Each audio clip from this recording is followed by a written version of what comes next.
বাড়িতে মধু গ্রামে গঞ্জে পাওয়া যায়, এরকম মধু আছে না? মধু আছে তো। বিজ্ঞানীরা দেখতেছে সারা পৃথিবীতে যতগুলো সুপার ফুড আছে তার মধ্যে যদি 1 নম্বরে রাখি, ব্রেইনের জন্য কাজ করে, রোগের প্রতিরোধ ক্ষমতা করে, তারপরে শরীরের লংজিভিটি বাড়ায়, চেহারা সুন্দর করে। একজন মোটা হইতে চাইলেও মধু খাওয়া যাবে, চিকন হইতে চাইলেও মধু। পার্থক্য কি? আপনি যদি মোটা হইতে চান যে আমি চিকন খুব মোটা হবো, তাহলে ঠান্ডা পানিতে মধু দিয়ে খাবেন।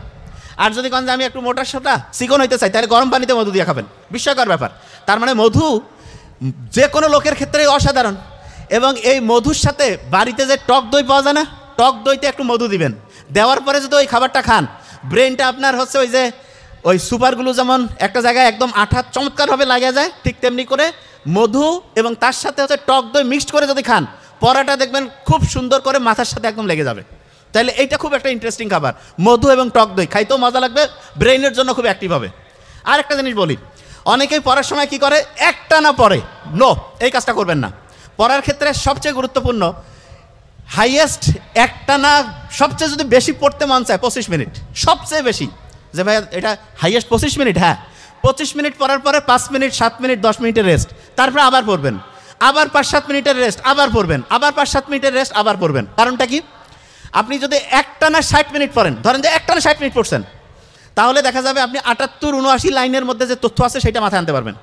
আর যদি আপনি 10 মিনিট পড়লেন 5 মিনিট রেস্ট, 10 মিনিট পড়লেন 5 মিনিট রেস্ট, 10 মিনিট পড়লেন 5 মিনিট রেস্ট, 10 মিনিট পড়লেন 5 মিনিট রেস্ট, তাহলে 1 ঘন্টায় 4টা 10 মিনিট পাইছেন, 4টা 5 মিনিট। 4টা 5 মিনিট চোখ বন্ধ করেছিলেন, একটু বুক ভরে শ্বাস নিছেন, ছাড়ছেন, হাঁটাহাঁটি করছেন, আর 4টা 10 মিনিট ঠিকভাবে পড়ছেন। এই 40 মিনিটে আপনার 107 থেকে 108 লাইনের মধ্যে যে পড়া আছে সেটা মাথায় আসবে। তার মানে আপনি চিন্তা করেন, পড়ার মাঝখানে যখন আপনি বিরতি দেন, তখন পড়ার যে গতি সেটা বেড়ে যায়। আমরা অনেকেই অভিভাবকরা কয় তুই বারবার উঠিস কেন? অভিভাবকদেরকে জানতে হবে পড়ার কিছু স্মার্ট সিস্টেম আছে। সে যদি একটানা পড়ে তাহলে পড়া খারাপ হবে, আর সে যদি পড়ার মাঝখানে গ্যাপ দিয়ে পড়ে তাহলে পড়াটা অসাধারণভাবে শর্ট টার্ম থেকে লং টার্ম মেমোরিতে যাবে। মোহাম্মদ সাল্লাম দুপুরের দিকে কাইলুল্লাহ করতেন না?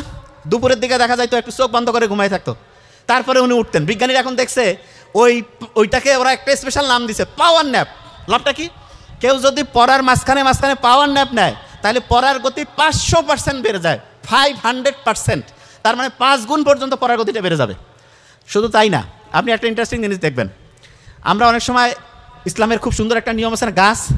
আপনি যেই রুমে থেকে পড়েন সেই রুম থেকে যদি গাছ দেখা যায়, ওই রুমে পড়তেছেন, আপনি আরেকটা রুমে পড়লেন যে রুম থেকে গাছ দেখা যায় না, যেই রুমে পড়ার সময় গাছ দেখতে পাচ্ছেন সেই রুম থেকে পড়লে পড়ার গতি 225 থেকে 275% বাড়বে।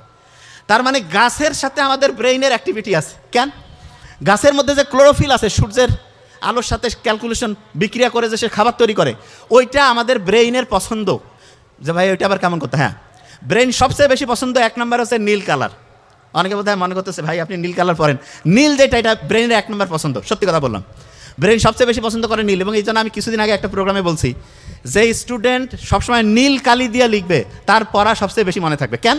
কারণ ব্রেইন যেটাকে পছন্দ করে সেটা সহজে রিজার্ভ করবে। এই জন্য যারাই লিখবেন নীল কালি দিয়ে, এবং অনেকে কিন্তু মনে হয় জানে না, বিসিএস থেকে শুরু করে অন্যান্য পরীক্ষায় কিন্তু 2টা কালি ব্যবহারের নিয়ম আছে, একটা হচ্ছে ব্ল্যাক আর একটা হচ্ছে ব্লু, মানে নীল।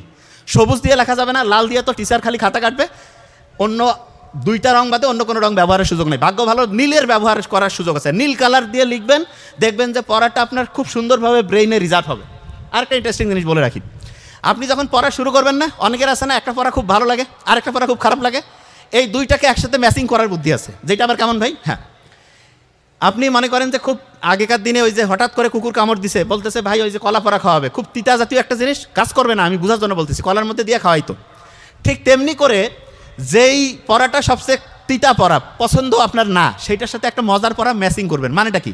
ধরেন আপনার সবচেয়ে ভালো লাগে ধরেন ইংলিশটার সাথে ধরেন যে আপনার খুব খারাপ লাগে জেনারেল নলেজ, ইংলিশ পড়লেন 10-15 মিনিট, তারপরে পড়লেন জেনারেল নলেজ, তারপরে আবার ইংলিশ পড়লেন, আবার জেনারেল নলেজ। তাহলে হবে কি, একটা পছন্দের পড়ার সাথে একটা অপছন্দের পড়া মিক্সচার হবে। আরেকটা জিনিস বলি, প্রত্যেক ঘন্টায় যখন পড়বেন না, প্রত্যেক ঘন্টায় 3 থেকে 5 মিনিট রাখবেন রিভিশন। যা পড়তেছেন প্রত্যেক ঘন্টায় রিভিশন করবেন, যে এটা আবার কেমন, হ্যাঁ মূল পয়েন্টগুলো ধরে ধরে রিভিশন করবেন। পরীক্ষা যখন আসে তখন অনেক অভিভাবক কী করে, যে তুই সারাদিন পড়বি, 3-4 ঘন্টা 5 ঘন্টা ঘুমাবি। নো, এটা লিখে রাখেন প্রত্যেকেই, পরীক্ষা যখন আসবে তখন ঘুমাইতে হবে বেশি। আমি বলছি লিখে রাখেন, পরীক্ষা আসবে ঘুমাইতে হবে বেশি, এটা 1 নম্বর। কী কারণে? আমরা যখন কোনো একটা জিনিস পড়ি তখন পড়াটা প্রথমে শর্ট টার্মে থাকে, একটা ছোট্ট বক্সের মধ্যে থাকে। ওই পড়াটা শর্ট টার্ম থেকে লং টার্মে যাওয়ার জন্য সবচেয়ে গুরুত্বপূর্ণ হচ্ছে ঘুম। তার মানে পরীক্ষা যত আগায় আসবে তত বেশি পরিমাণ ঘুমাইতে হবে। তাহলে বলেন পরীক্ষার সামনে ঘুমাবো কি বেশি না কম? বেশি, 1 নাম্বার। 2 নাম্বার জিনিস, অনেকে আছে না পড়তে গেলে কয় যে ভাই পড়া মাথায় ঢুকতেছে না, সহজ বুদ্ধি শিখাই দেই। আপনি একটা কঠিন জিনিস পড়ার আগে শোনেন, কঠিন জিনিস পড়ার আগে একটু ঘুমাই নেবেন। কয় মিনিট? 5 থেকে 7 মিনিট অ্যালার্ম দিয়ে রাখবেন, ছোট্ট অ্যালার্ম, মানে অ্যালার্মটা হবে মিউজিকটা এমন যাতে পাখির কিচির মিচির এরকম, ভয়ের কিছু না। 5-7 মিনিট ঘুমায় আপনি উঠলেন, উঠার পরে আপনি আবার কিচির মিচিরের একটা অ্যালার্ম দিবেন, অ্যালার্মটা দিবেন 15 থেকে 20 মিনিট এবং টার্গেট নেবেন যে 15-20 মিনিটে এই পড়াটা পড়বো। অবাক হয়ে যাবেন, ব্রেন যখন দেখে যে আগের থেকে আমি টার্গেট ফিক্সড করে দিয়েছি, তখন ব্রেন ওই কাজটাকে সফল করার জন্য খুব দ্রুত ওই পড়াটা কমপ্লিট করবে। এবং পড়াটা যখন কমপ্লিট হয়ে গেল 15-20 মিনিট পরে আবার 5-7 মিনিটের একটা চোখ বন্ধ করে ঘুমাবেন। যে ভাই এটা আবার কেমন কথা? হ্যাঁ, এটা খুবই গুরুত্বপূর্ণ। আপনি ঘুমানোর মাধ্যমে পড়াটাকে শর্ট টার্ম থেকে লং টার্ম যে মেমোরি সেন্টার আছে সেখানে রিজার্ভ করবেন। যে কোনো গুরুত্বপূর্ণ পড়া পড়ার আগে একটু ঘুম, তারপরে একটু পড়লেন, তারপরে একটু ঘুম, এইটা সবচেয়ে ইফেক্টিভ। পড়াটাকে স্যান্ডউইচের মতো একদম শর্ট টার্ম থেকে লং টার্ম মেমোরিতে রিজার্ভ করে ফেলে।